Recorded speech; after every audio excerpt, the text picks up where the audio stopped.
Look. Oh my God. Going on. 3, 2, 1. This just in. George Marshall has joined the NFL in his first professional football team in Boston. I'm the profligate son, owner of the most prestigious hotel in this country. Rooney, Mara, and now Marshall. All my friends are all making waves. I should also join the team. I got ideas that would help.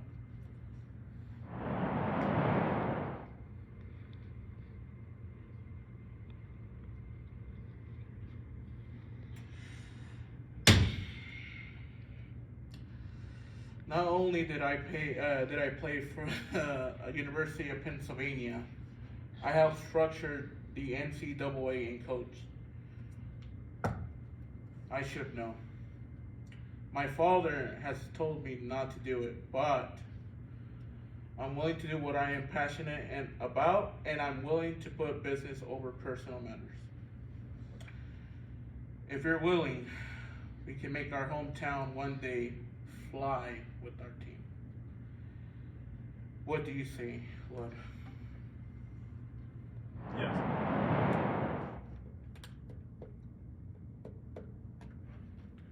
Hello? George, could you meet me tonight at the Sherman Hotel? Yes.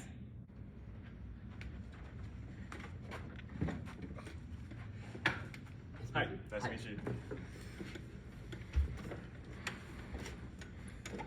My boss, Eugene Staley, believes that sport and recreation are good morale boosters for the company. He was wondering if you could be our coach and employee for the football team. Yeah, I'd love that. I do have a couple of questions though. Like what? Can I recruit players? Yes. Can the team practice 2 hours a day? Yeah, that'll work. And finally, can we practice on company time? Sure. Can you give this letter to Ralph Hay of the Canton Bulldogs, please? This is from George Hallis. Thank you, good sir. Dear Ralph, would you be interested in starting a pro football league? From George. Here you go, good sir. Thank you. Here you go, Mr. Hallis. Thank you. Dear George, we are actually in the works of starting a pro football league and have a meeting on September 17th at my dealership on Cleveland Avenue. Hello? Hello? Hey, George. I'm unable to keep funding the Staleys. It's costing me too much money. Damn, that's too bad. Is there anything that can be done? Not a lot can be done, but I'm willing to pay you $5,000 and move the team to Chicago. That'd be great, Mr. Come in. What's up, George? What can I do for you? I'm moving a football team out here, and I need a place to play. I was thinking Cubs Park would be the perfect place. We would love to host you. We are willing to give you a deal and take 15% of gate revenue and sales. That'd be awesome. Thank you very much. Hey guys, let's change our league from the AFPA to the NFL. All in favor say aye. Aye. All right. And I'm also thinking of changing my team name from the Staleys to the Bears. Since we're playing at Cubs Park, football players are obviously bigger than baseball players. And since baseball players are called the Cubs, we should be called the Bears since they're bigger Cubs. All in favor say aye. Aye. All right. So both measures have been passed. The APFA will be changed to the NFL, and the Chicago Staleys will now become the Chicago Bears. I can make money on the racetrack. I'm very good at gambling, and I've made some good money betting on horse races.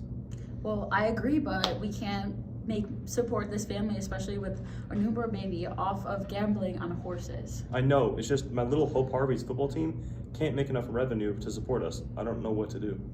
What about the new NFL league? There's no way the league is going to prosper. It's countrywide, but it's so new, and who knows if it's going to make us even money or even survive at all. We have to do something. We have to raise Stanley now, and we need to take a chance. I'll talk to Tim Mara and George Marshall. I knew them from the horse racing world. Hey guys, how are you doing? Great, how are you? Good, how are you? Good. Well, to be honest, I was looking into the NFL, and as you know, Kathleen and I just had our baby, and we need a more sustainable way to make money other than gambling. I was looking at possibly acquiring a team. It's great you asked. We're actually looking at adding a football team here in Western Pennsylvania, and would love if you could put together a group of investors. Who do I present the investors to, and when can I get this process started? You'll bring a group of investors to the NFL owners meeting in Pittsburgh at the Fort Pitt Hotel. But what about the blue laws saying our team can't play on Sundays? There should be no repeal of the laws. We're hoping everything stays as is. This sounds great to me. I'm excited to get started. You know me, I love to take a gamble. I can feel I can feel the odds of this league being very successful if everything goes right. We're all taking a gamble. We look forward to seeing you in the future. Thanks for the opportunity, Joe. Appreciate it. Appreciate it. Thank you. Come on, George. We got something rolling with the basketball league. You have to come help us with this football league. Yeah, we could really use you. Yeah, I want you to run a team in Boston for us. Nah, I don't think putting another team in Boston is a good idea. Okay, we won't do Boston. How about we go to the Giants versus Bears game this weekend and we can talk more about it. Okay, I'll take up on that. And maybe being in that environment and a few drinks will give me a change of heart. After the Bears win 12-6 over the Giants. Well, that was a thrilling contest. Thank you for inviting me and introducing me to all your friends. That was a great game. Let's go grab some more drinks and I'll get you more acquainted with my investment banker friend, Jay O'Brien. Why can't we have the best football team in the country? Because it costs $25,000 to get a team going and be ready for season. We probably don't want to shoot that sum on enthusiasm. Everyone else but Hurst was interested. All right, I'll put $7,500 in to get the project started. Only if everyone else does. I'll do it. Let's do it. Yeah. Let's do it. I have a wife and 2 children to support. The stock market crash is going to ruin me along with millions of other Americans. I didn't come from a lot of money like these other owners. I had to sell all your stocks. My real estate company's gone. My basketball team is now gone. I have no more money left for the Bears. We couldn't pay our guarantee to the visitors from Frankfurt. We can afford to lose the Duluth Eskimos, Dayton Triangles, and most of the other teams that have already failed. If the Bears go under, it might take the whole league down. I'm going to try everything to make sure that we can keep the Bears afloat.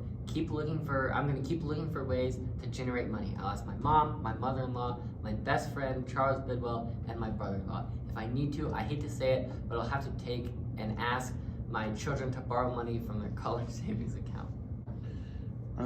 Later in the summer of 1931. Proposition, George. I've indebted in an apartment building and a gas station. I'm doing very well financially, but I do have seat mortgage payments to make. I want to unload 50% of my shares of the Bears and offer it to you for $38,000.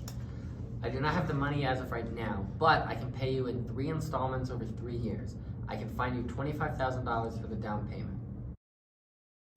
Following the 1931 season. I need to make a final payment of $7,000 to gain sole control of the Bears, but I only have $2,000 and no bank is willing to loan me the money. Later, Hollis receives a letter. The Bears will be put up for sale. Hollis receives a call from the bank that's willing to give him a loan. Hollis runs to the bank and gets the check, runs it back to Stearman's lawyer's office, and hands the check over. Congratulations, you now have full ownership of the Bears. I don't have any more money to pay all the players and coaches like I promised. I apologize, I do not have any more money to pay you or the other coaches. I will, however, pay you in IOUs worth $1,000. I trust that you will hold your end of the deal and pay us when you get the money. I respect that you are trying any way to keep this franchise afloat and not giving up. Thank you, I promise you will get paid. Before we start, Marshall had a proposal to share with the group.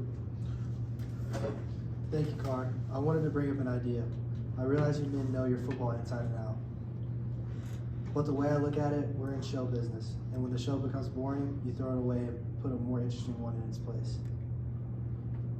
That's why I want to change the rules. I want to give the public the kind of show they want. Gentlemen, it's about time we realize that we're not only in the football business, we're also in the entertainment business. If the colleges want to loosen up their game with bad rules, let them. We don't have to follow suit. The hell with the colleges. We should do what's best for us. I say we should adopt rules that will give the pros a spectacular individuality and national significance. Face it, we're in the show business. If people don't buy tickets, we'll have no business at all. I had consulted with Hallis and came up with some ideas. We wanted to allow forward passing anywhere behind the line, spotting the ball 10 yards from the sideline where the play ended, and splitting the teams into divisions to make way for our first championship game. All in favor of these motions, say aye. Aye. We will allow forward passing behind the line. We shall make marks to spot the ball 10 yards from the sideline where the play ended, and we shall put the teams in their respective division to have our first champion.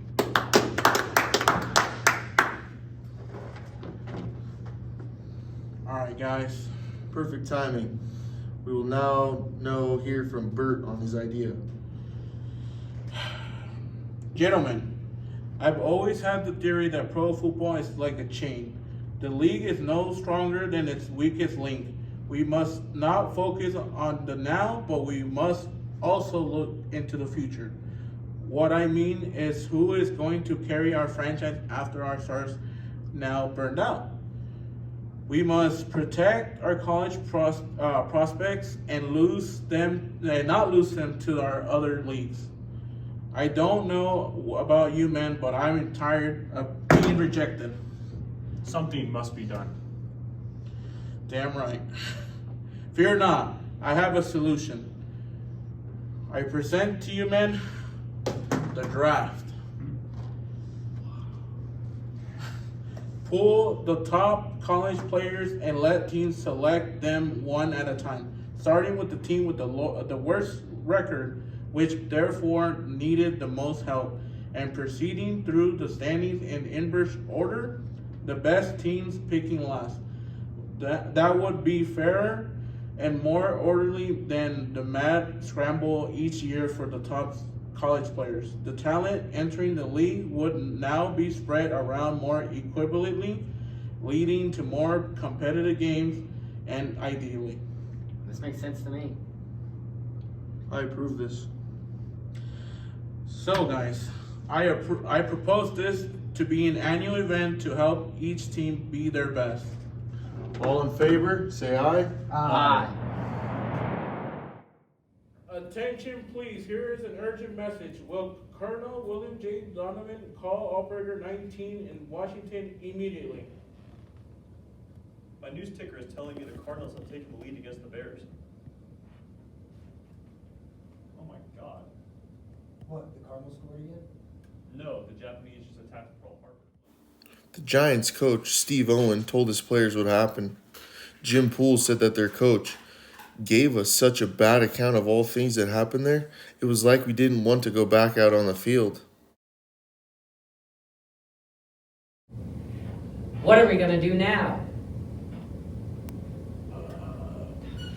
Attention, all officers and men of the Army and Navy are to report to their stations immediately. Later, Hallis drives to the Great Lakes Naval Training Base. Hello, Commander. With everything going on, can I be sent to sea or to a base? I'm sorry, Hallis, but you're too old. I'll send your name to Washington. Maybe someone will pick you up. They're sending me to Brisbane, Australia as part of the 7th Fleet. I won't be that long. Later, in 1942, I promised my friend Charles Bidwell a franchise in Los Angeles, but I need him to keep the idea quiet so I could clear the idea with the other owners. Later, in 1942, in a meeting, I have a different plan for football in Los Angeles. I promised Bidwell that I would support him when Los Angeles opened. I told Art that I could not go back on the promise I made to Bidwell. A few months later, Ward, being so frustrated, decided to form a rival league. I understand that the NFL is becoming a whole lot more prosperous than anyone expected, and a few of their teams are becoming extremely successful. But when this war eventually comes to an end, Americans would really want to spend time on entertainment. when peace is restored and my new league can prosper. It was June 1944. We need to decide on a new name for this league, the All-America Football Conference, the AAFC. We will have teams in Los Angeles, Baltimore, San Francisco, Cleveland, Chicago, Buffalo, and New York. A few months later, We will hire Notre Dame's Jim Crowley as our new commissioner. Halas, among other owners, fought in the real war. Mora enlisted in the Navy as a lieutenant in 1942. Despite the war, nobody besides the Giants have a better team than I do. People thought the absence of hundreds of players from the league would level the playing field, but the Redskins are still a powerhouse team. We are happy to announce the signing of 37-year-old Paul Brown to the AAFC. Brown comes from Ohio State. We will offer Brown $25,000 per season, which is more than the NFL commissioner makes. Now the NFL can really think we're a true threat. The NFL had survived the real war as their players returned, but the league was under siege unlike anything they've ever seen before with the introduction of the AAFC. It would put the NFL to the test and threaten to ruin everything they've built over the years. Elmer Layden's 5-year contract coming to an end. I think it's time to go in a different direction with our new commissioner.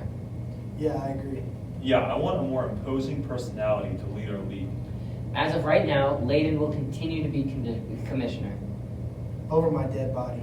Guys, all in favor for keeping me as a commissioner, say aye. Aye. Layden, please leave. What? You guys gonna regret this.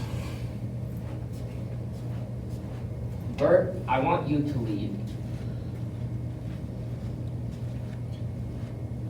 I don't know if Bert is ready to handle commissioner. Yeah, do we want Bert to run this thing? I see Bert differently. He is one of the few men who have the right vision for the NFL. His mission in life is football. Dada, Mayor wants to speak to you.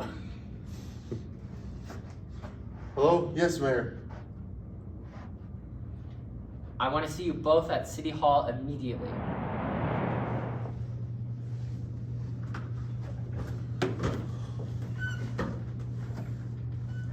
We sent undercover deputies to work security detail and found that Philcock and Habs have been hanging out with Alvin Paris.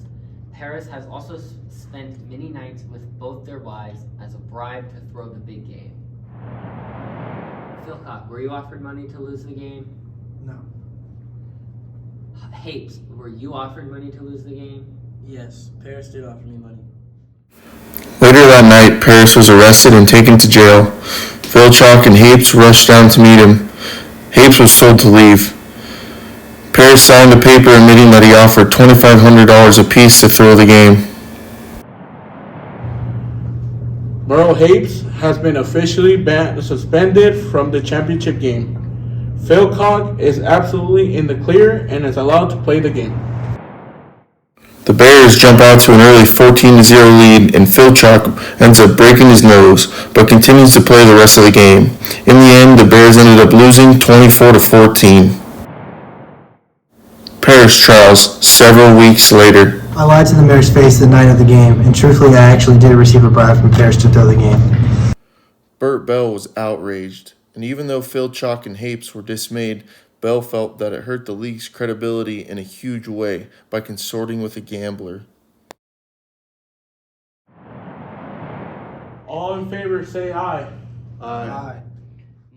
Months later, at the league meeting, the owners approved the rules that allowed Bell to ban any player or official without appeal who held knowledge of a plot to fix games and anyone who seemed undesirable to the teams or the stadium.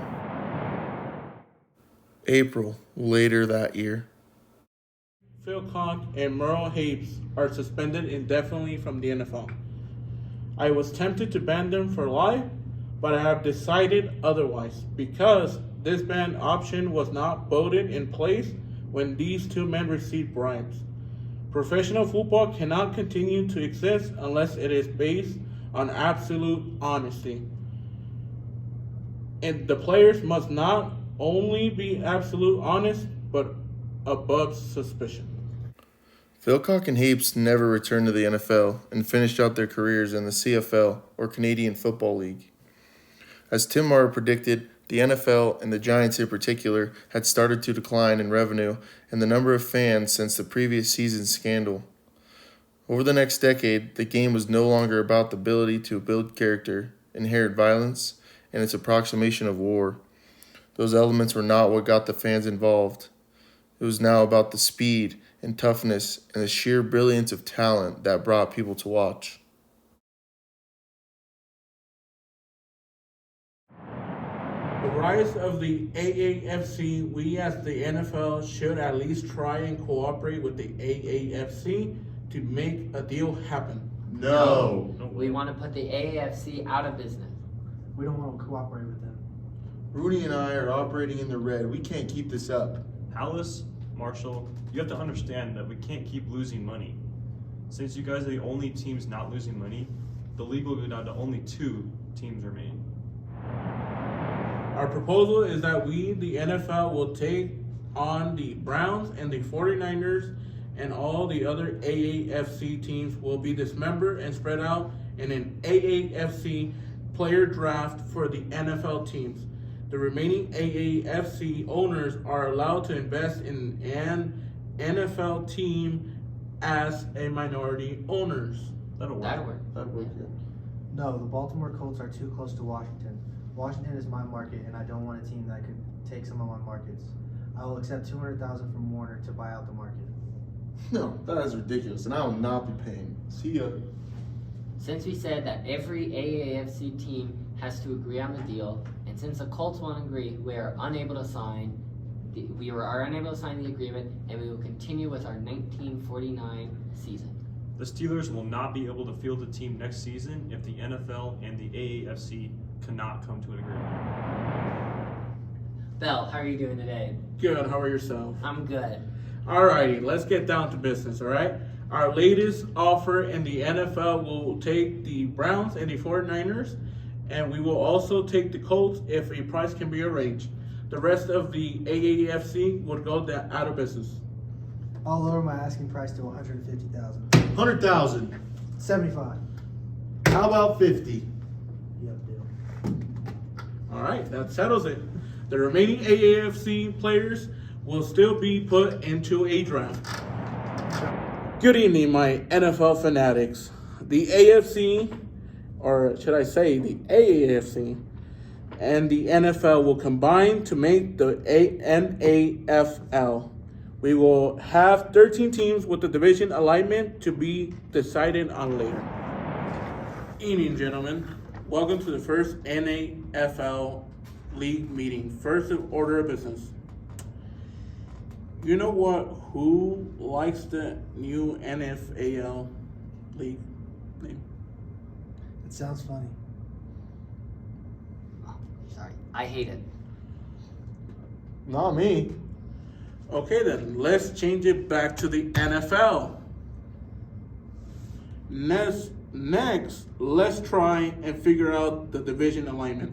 We can all agree that there will be 2 to 6 teams divisions, but who should we be the swing team?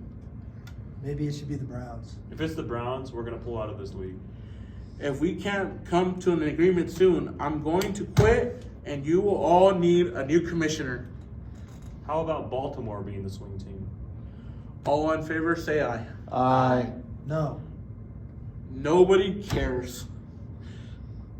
The motion passes 12-1, and the Colts will be swing team. Next, how are we going to distribute the remaining AAFC players? What if all the bag teams get a couple more players than everyone else? Do the AFC teams get to keep all their players?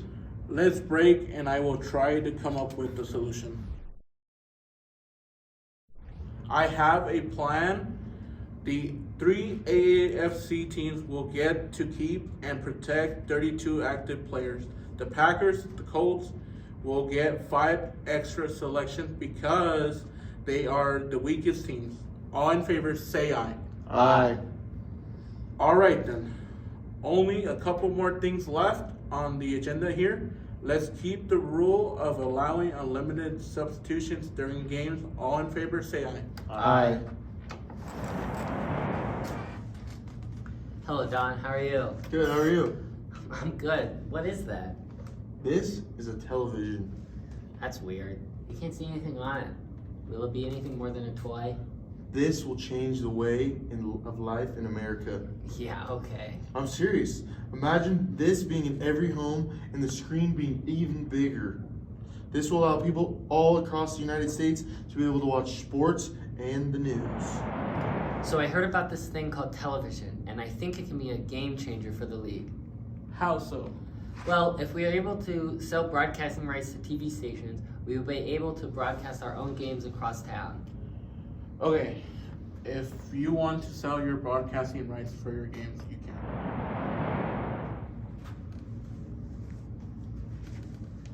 Hello, I was wondering if I could talk to somebody about potentially broadcasting NFL games. Yeah, we can do that. Perfect. How much do you guys pay? We can pay you $900 per game. Dang, that's a lot. Guys, I don't think this TV thing will work.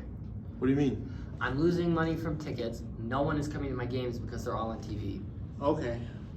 We will ban any team from being able to broadcast home games. By 1953, half of the homes in America would have TVs, and the owners knew that they had to act. I'm going to have the first game of the new season be the AFC champions Browns versus the NFL champions Eagles. That's great. I cannot wait. I am also going to try and sell some more broadcasting rights for the game. Good luck with that. May I speak with the representative for Dumont, please? What's up? Well, I have this big game coming up for the NFL, and I was wondering if we could try and work out a deal for you to broadcast NFL games. Explain. We want to try to have our opening game of the season, 15 regular games, and our championship game all broadcast on television. We will pay $8,000 to each team for the deal. Sometime later. Here you go, Bill. The stats from the televised games. Please read them to me. Well, when we first started, 17.1% of our TV audience during the afternoon time slot was watching the NFL. Now, in 1954, 36.1% of the audience during the afternoon time slot was watching NFL games. That's amazing. I'm going to tell the other owners now. May I speak with a representative for WGN, please? What's up? I was wondering if you would like to televise some of our Bears games. That'd be nice. We will cover all the costs, but we will need out-of-town sponsors to help break even. I can help with that.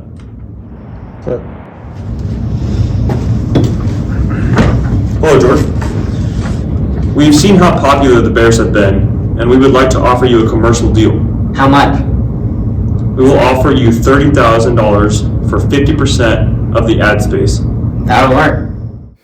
Sometime later, after the 1958 championship game, 40 million people watched the game.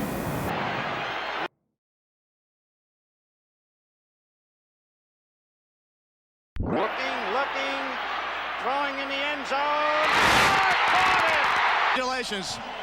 This has got to feel like, man, I don't believe this is happening to me, like a dream come true. It's absolutely incredible. I mean, so it's an example of what happens when guys believe in each other. And I mean, there's so many reasons why we're here. I mean, In trouble. It's going to get there. He turned 32 yesterday. Does he have a vintage moment in him? In the end zone, it is caught for the win.